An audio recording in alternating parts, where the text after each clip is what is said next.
Railway ટ્રેનોમાં મુસાફરોની ભીડનો લાભ લઈ મુસાફરોની ચેન સ્નેચિંગ કરાતી બાવરિયા ગેંગને હરિયાણા અને રાજસ્થાન ખાતેથી સુરત રેલવે એલસીબીની ટીમે ઝડપી પાડી છે। રેલવે એલસીબીની ટીમ પેટ્રોલિંગમાં હતી ત્યારે બાતમીના આધારે રેલવે ટ્રેનોમાં મુસાફરોની ભીડોમાં તક લઈ મુસાફરોની ચેન સ્નેચિંગ ચોરીઓ કરતી બાવરિયા ગેંગના સભ્ય હરિયાણા અને રાજસ્થાન ખાતે હોવાથી માહિતી મળી રેલવે એલસીબીની ટીમે ટોળકીની મહિલા કમલાદેવી સુરેશ સોલંકી બાવરિયા, સોનુ સુરેશ સોલંકી બાવરિયા, ધરમવીર ઓમપ્રકાશ બાવરિયા, રાધાદેવી રાજુ બાવરિયાને ઝડપી પાડી તેઓ પાસેથી સોનાની 3 ચેન, 5 મોબાઈલ મળી 2,67,000 વધુની મત્તા કબજે કરી હતી। તો આ ટોળકી વિરુદ્ધ સુરત રેલવે પોલીસ સ્ટેશનમાં 2 ફરિયાદ નોંધાઈ છે। પોલીસ અધિક્ષક શ્રી અભય સોની સાહેબની સૂચનાથી એલસીબી પીઆઈ તરુણ પટેલ તથા તેમની એલસીબી ટીમ અને સુરત રેલવેની ટીમ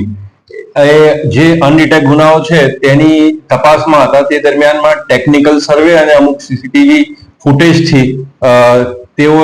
તેઓને અમુક જે લીડ મળતા એ લીડ અનુસંધાને તેઓએ એક ટીમ હરિયાણા અને રાજસ્થાન ખાતે મોકલેલી અને ત્યાંથી જે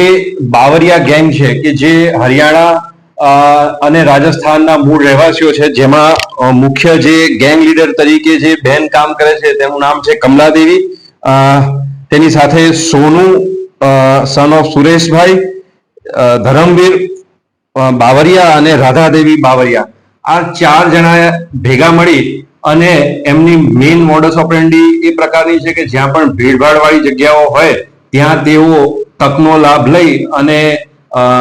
ચેન અથવા તો પર્સ અથવા તો મોબાઈલ ચોરી લેવાની, લૂંટી લેવાની ટેવ વાળા છે, જેમને આ ટેકનિકલ સર્વેલન્સ કરી અને તેમને હરિયાણાથી આ ટીમ જઈ પીએસઆઈ આલ અને એલસીબી ના પોલીસ કર્મચારીઓ જઈ અને પકડી અને અત્રે લઈને આવેલા છે અને તેમની પાસેથી 2,67,000 જેવો મુદ્દામાલ પણ કબજે કરવામાં આવ્યો છે અને સુરત રેલવે પોસ્ટેના 2 ચેઇન સ્નેચિંગના બનાવોને પણ ડિટેક્ટ કરવામાં આવેલ છે। જી સર, આરોપી દ્વારા રેલવેની અંદર જ ચોરીની લૂંટફાટ કરવામાં આવતી હતી કે અધર બહાર પણ કરવામાં આવતી? આરોપીઓની જે પૂછપરછ કરવામાં આવી તેઓ